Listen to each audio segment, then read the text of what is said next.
Doctor Bhimrao Ambedkar के बारे में सभी ने बहुत कुछ कहा और उनके विषय में शायद हमें महीनों लग जाएंगे, लेकिन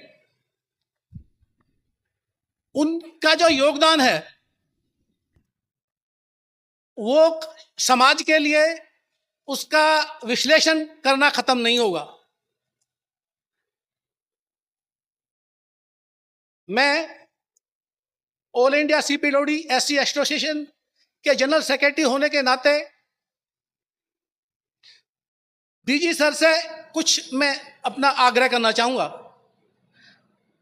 कमीशन के आदेश पर एक रिडर्सल कमेटी बनी थी, लेकिन डिपार्टमेंट में आज तक उसकी कोई रिव्यू मीटिंग नहीं हेल्ड गई।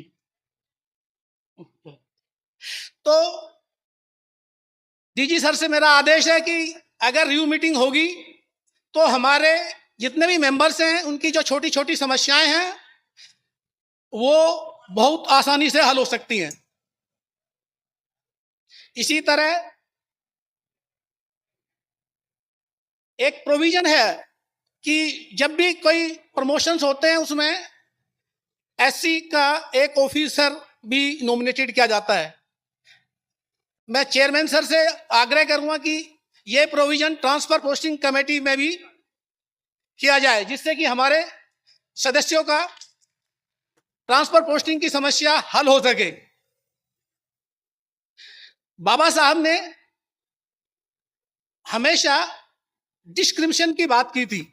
डिस्क्रिमिनेशन के अगेंस्ट ये नहीं कि जाति बेस्ड डिस्क्रिमिनेशन होता है, कई दफे क्लास बेस्ड डिस्क्रिमिनेशन भी होता है, रीजन बेस्ड डिस्क्रिमिनेशन भी होता है। मुझे कहने मतलब बहुत दुख हो रहा है कि हमारे डिपार्टमेंट में क्लास 2 इंजीनियर्स इतना डिस्क्रिमिनेशन झेल रहे हैं कि वो 12-12, 15-15 साल से एडहॉक सर्विस पे हैं जो है, जबकि उनसे जूनियर एससी प्रमोट हो गए हैं, सीनियरिटी लिस्ट में कोई नाम नहीं है। तो मैं डीजी सर से आग्रह करूंगा कि इस मैटर को भी अपने स्तर पर सोल्व करने की कोशिश करें। कुछ साथ के लोग भी हैं। नईमुद्दीन के बोलने के बाद मुझे लगता है किसी और को बोलने की ज़रूरत नहीं है, और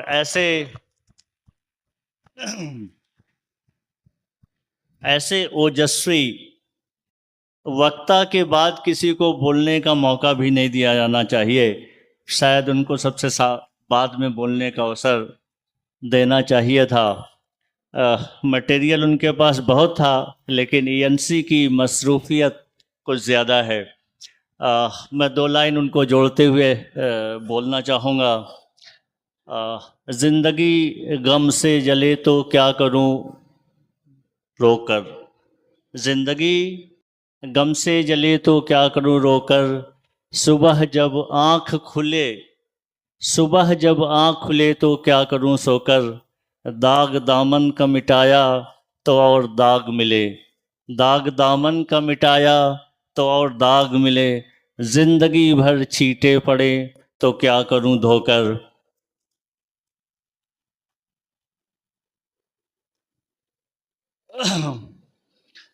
बोलने वाले वक्ता बहुत ज़्यादा हैं, श्रोता कम हैं। मैं कोशिश करूंगा कि कम बोलूं। सबसे पहले हमारे भारतीय संविधान के रचयिता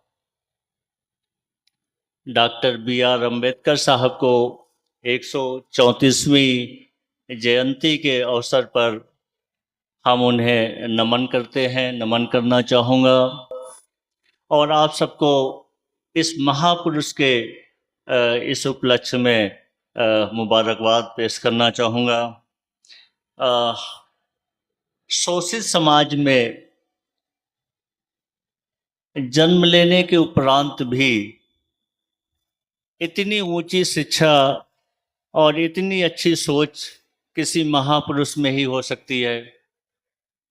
देश को चलाने के लिए, खास तौर से हिंदुस्तान जैसे मुल्क को चलाने के लिए एक ऐसे संविधान की ज़रूरत थी जो सभी वर्गों को आपस में समाहित कर सके, अंगीकृत कर सके। और ऐसा एक कॉम्प्लिकेटेड काम कोई महापुरुष, महामानव ही कर सकता है। और डॉक्टर भीमराव अंबेडकर जी भारत रत्न के उससे नवाजे गए, उनमें ही ये खूबी थी। मैं उनकी सामाजिक न्याय, बंधुता और उन सब का बड़ा कायल हूँ। आज हमें जितनी भी चीज़ें सामाजिक न्याय से, बंधुता से, जितनी भी चीज़ें आप प्रतिबंधित देख रहे हैं, वो सब उन्हीं के कारण से हुआ। और आज हम उनके इस उपलक्ष्य में एकत्रित हुए हैं। हमारा विभाग, केंद्रीय लोक निर्माण विभाग, मुझे याद है कि उस भूमि पर, उस पावन भूमि पर जो सामाजिक न्याय एवं अधिकारिता मंत्रालय के लिए एक स्मारक भी बनाया है केंद्रीय लोक निर्माण विभाग ने।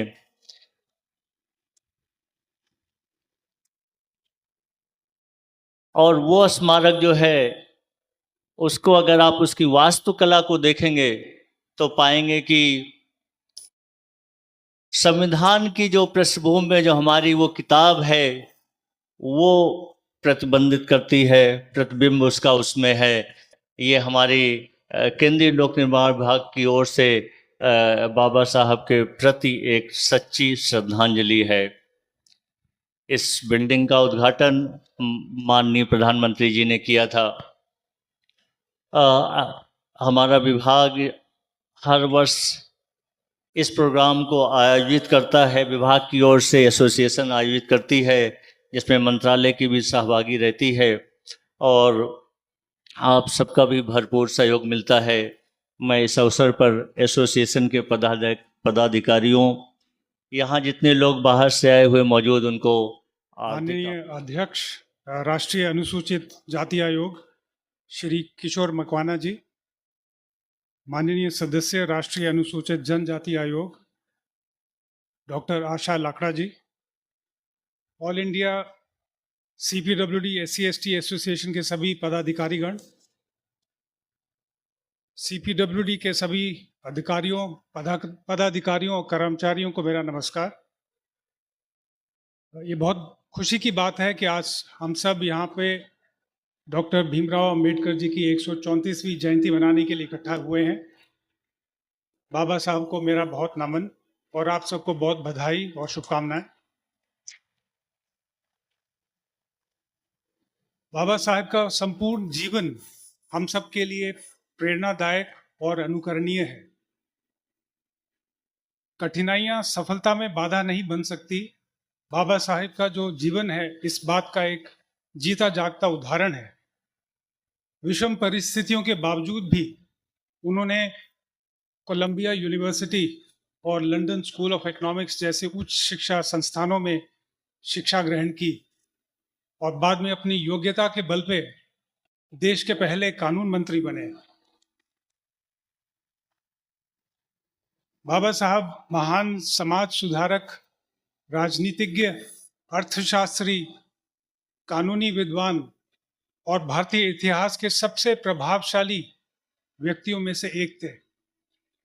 उन्होंने अपना सारा जीवन सामाजिक अन्याय से लड़ने और समाज में समानता लाने के लिए समर्पित कर दिया। उन्होंने समाज में फैली जातिगत असमानता और छुआछूत के विरुद्ध व्यापक आंदोलन किया और जन जागृति फैलाई।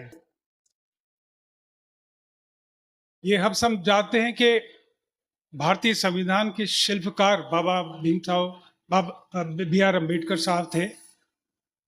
उन्होंने देश के संविधान में स्वतंत्रता, बंधुता और न्याय को महत्व देते हुए देश के नागरिकों को समानता का अधिकार दिया।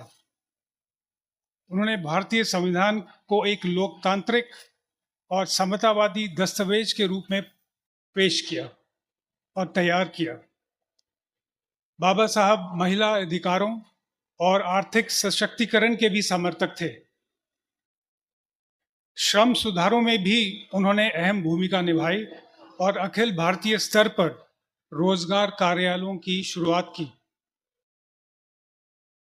डॉक्टर अंबेडकर साहब की जयंती हमें स्मरण कराती है कि हमें समाज में समानता और न्याय के लिए लगातार प्रयासरत रहना चाहिए।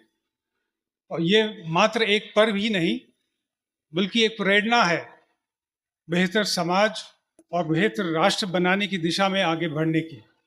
इन्हीं शब्दों के साथ मैं आप सबको पुनः बधाई देता हूँ। धन्यवाद। जय हिंद।